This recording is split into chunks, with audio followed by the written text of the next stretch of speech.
사람 이야기 15-2편. 사람의 공감 능력. 타고나는 사성이 좌뇌형과 우뇌형으로 나뉘어 팔성정이 되었고, 팔성정이 성격의 기본 골격이 되었습니다. 8가지 타고나는 성격에 길러지는 8가지 성격이 더해져 64가지 성격이 탄생했습니다. 하지만 사람의 성격을 알기 위해 넘어야 할 산이 하나 더 남았습니다. 바로 사람의 공감 능력입니다. 공감 능력은 색으로 따지면 하얀색의 역할을 합니다. 흰색은 농담을 이용해 모든 색의 독특한 분위기를 만들어냅니다. 사람이 풍기는 이미지와 매력은 바로 이 공감 능력의 정도에 따라 다양하게 나타나는 것이죠. 64가지 성격 중 어느 한 곳에 속하더라도 공감 능력의 정도와 그릇의 크기에 따라 저마다 다른 성격이 나타나게 됩니다. 예를 들면 같은 모닥불령에 속하는 사람이라도 공감 능력의 정도에 따라 다양한 개성이 존재하게 됩니다. 64가지 성격은 프로토타입으로 누구든지 어느 한 곳에 속하겠지만 아직은 2차원적인 분류일 뿐입니다. 여기에 사람의 공감 능력을 더해야 사람의 성격이 입체적으로 나타날 수 있게 되는 것이죠. 따라서 같은 외정을 가지더라도 공감 능력의 차이에 따라 많이 달라지게 됩니다. 각 형은 공감 능력의 정도에 따라 서로 다른 개성이 나타나기 때문에 공감 능력에 대한 올바른 이해가 필요합니다. 학자들은 공감 능력을 인지적 공감, 정서적 공감, 배려적 공감으로 나누어 설명합니다. 같은 공감 능력이라 하더라도 정도에 따라 차이가 많이 나는 것이죠. 인지적 공감 능력을 IQ라 하고 정서적 공감 능력을 EQ라고도 합니다. 흔히들 IQ가 높으면 천재라고 생각하는 경향이 강한데 IQ는 천재가 갖추어야 할 조건의 하나일 뿐입니다. 천재는 지중해형의 성정을 반드시 갖추고 있어야 합니다. 좁은 해협으로 강한 해류가 움직이듯이 받아들이는 정보나 토해내는 정보가 강하게 분출되는 특징을 지녀야 합니다. 천재는 발명왕 에디슨이 달걀을 품었듯이 남이 하지 않는 엉뚱한 사고나 행동을 하게 되는 것이죠. 미국 대통령 트럼프는 어떻게 보이십니까? 우리 이재명 대통령은 어떻게 보이십니까? 아이폰의 스티브 잡스, 스페이스X의 일론 머스크 등이 엉뚱한 상상의 소유자들이 아니겠습니까? EQ도 마찬가지입니다. EQ가 높다고 창의력이 높은 것이 아닙니다. 창의력이 높은 사람이 EQ가 높은 것이 사실이지만 반드시 좌뇌형의 성향을 지녀야 합니다. 우뇌와 좌뇌가 활발하게 서로 교류를 해야 창의력이 높아지는 것이죠. 이것이 창의력의 비밀입니다. 자녀를 어떻게 키워야 하는지 답이 나오지 않습니까? 공감 능력을 말하기 전에 좌뇌형과 우뇌형의 특징을 다시 한번 살펴보겠습니다. 다음은 좌뇌형과 우뇌형의 성향에 대한 구체적인 구분입니다. 좌뇌형은 양인이고 우뇌형은 음인입니다. 좌뇌형은 맞다 틀리다로 판단하고 우뇌형은 좋다 나쁘다로 판단합니다. 좌뇌는 이성뇌, 우뇌는 감성뇌라 하고 좌뇌는 남성뇌, 우뇌는 여성뇌라고도 합니다. 좌뇌형은 인지적 공감이 앞서고 우뇌형은 정서적 공감이 앞섭니다. 좌뇌형은 자기의 관심이 많고 우뇌형은 우리의 관심이 많습니다. 좌뇌형은 외향적인 성격이 많고 우뇌형은 내향적인 성격이 많습니다. 좌뇌형은 사고형이고 우뇌형은 공감형입니다. 좌뇌형은 능동적이고 우뇌형은 수동적일 경우가 많습니다. 좌뇌형은 공격적이고 우뇌형은 방어적입니다. 타인에 대해 좌뇌형은 적대적이지만 우뇌형은 우호적입니다. 좌뇌형은 객관적 사고에 능하고 우뇌형은 주관적 사고에 능합니다. 좌뇌형은 이기적일 경우가 많고 우뇌형은 이타적일 경우가 많습니다. 좌뇌형은 매사에 투쟁적인 경우가 많고 우뇌형은 협력적입니다. 좌뇌형은 이상적이고 우뇌형은 현실적입니다. 좌뇌형은 논리적으로 이상적인 상태를 생각한다는 말이고 우뇌형은 닥치는 상황이 좀 더 개선되길 원한다는 뜻입니다. 따라서 좌뇌형은 논리적이고 우뇌형은 경험적입니다. 좌뇌형은 분석적 지능이 발달해 있고 우뇌형은 사회적 지능이 뛰어납니다. 따라서 좌뇌형은 비사회적 사고를 하고 우뇌형은 사회적 사고를 하느라 바쁩니다. 좌뇌형은 처벌을 통해 조직을 통제하려 하고 우뇌형은 보상을 통해 성과를 이루려고 합니다. 좌뇌형은 자신감이 떨어지면 문제고 우뇌형은 자존감이 떨어지면 문제가 됩니다.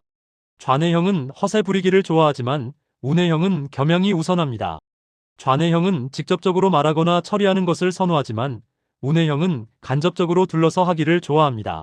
감정이 개입되면 좌뇌형은 매정하게 굴고 우뇌형은 다정한 편입니다. 피하고 싶은 일이 생기면 좌뇌형은 무시하는 쪽이고 운해형은 외면하는 쪽입니다. 인생을 좌뇌형은 경쟁이라 생각하는 편이고 운해형은 협동의 가치를 둡니다. 의견이 맞서면 좌뇌형은 고집을 부리는 편이고 운해형은 타협점을 찾으려 노력합니다. 매사에 좌뇌형은 마침표로 끝내는 경우가 많고 운해형은 느낌표로 끝내는 것을 선호합니다.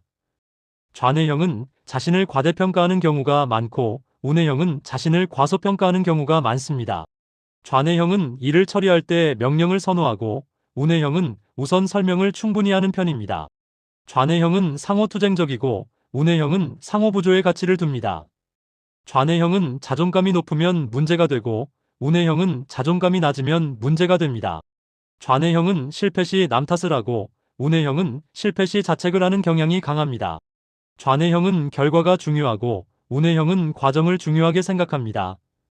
좌뇌형은 위계질서를 중시해 서열을 가리고 운해형은 개인 차이를 존중합니다.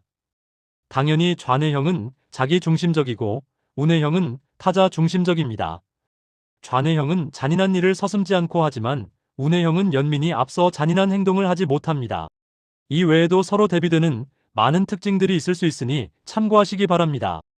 이 특징들을 염두에 두고 64가지 성격을 다시 들여다볼까 합니다. 타고나는 성격도 좌뇌형, 길러지는 성격도 좌뇌형인 경우가 16가지가 있을 수 있습니다.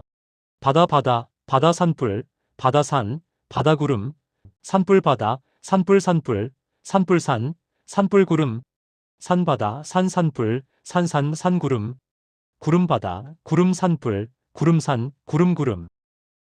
이 중에 타고난 성격과 길러진 성격이 같은 경우는 넷이 있습니다. 바다, 산불, 산산, 구름. 이 16가지 성격은 모두 정서적 공감 능력이 부족하기 때문에 문제가 많은 사람들입니다. 소시오패스라는 말도 이들에게 해당하는 말입니다. 특히 타고난 성격과 길러진 성격이 같은 경우는 정서적 공감이 대단히 부족한 사람입니다. 좌뇌형의 특징이 강화되었기 때문에 인정사정 없는 사람이 되는 것이죠. 이들에게 인간적인 무언가를 기대하는 것은 어리석은 일입니다. 자기의 이익을 위해서라면 언제든 공공의 이익을 저버릴 수 있는 사람들이죠. 극히 드문 경우지만 제3의 성격으로 운해형의 기운을 가지게 된다면 개과천선했다고 할 수 있겠습니다. 하지만 이 같은 일은 있기는 해도 대단히 드문 일입니다. 특히 타고난 성격과 길러진 성격이 같은 경우는 운해형의 성품을 갖는 것이 불가능에 가깝습니다. 다행히 좌뇌형이 운해형의 기운을 키운 경우도 16이 있습니다.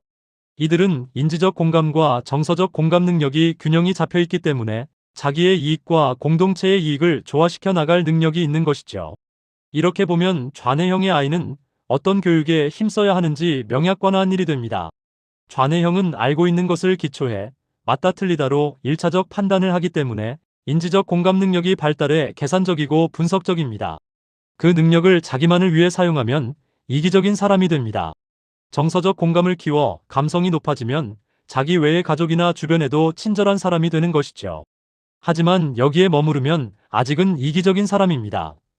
이타심을 발휘하더라도 자기와 가족만을 위한 이타심일 뿐입니다. 이런 경우를 맹목적 이타심이라 합니다.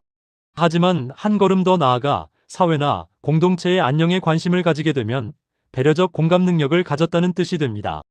배려적 공감 능력은 자율적 이타심에서 나오는 것으로 목적적 이타심이라고도 합니다.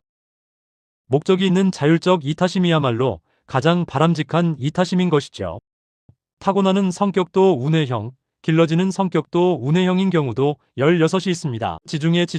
지중해 모닥불, 지중해들, 지중해, 물, 모닥불 지중해, 모닥불들, 모닥불물, 들 지중해, 들 모닥불, 들들, 들물, 물 지중해, 물 모닥불, 물들, 물물.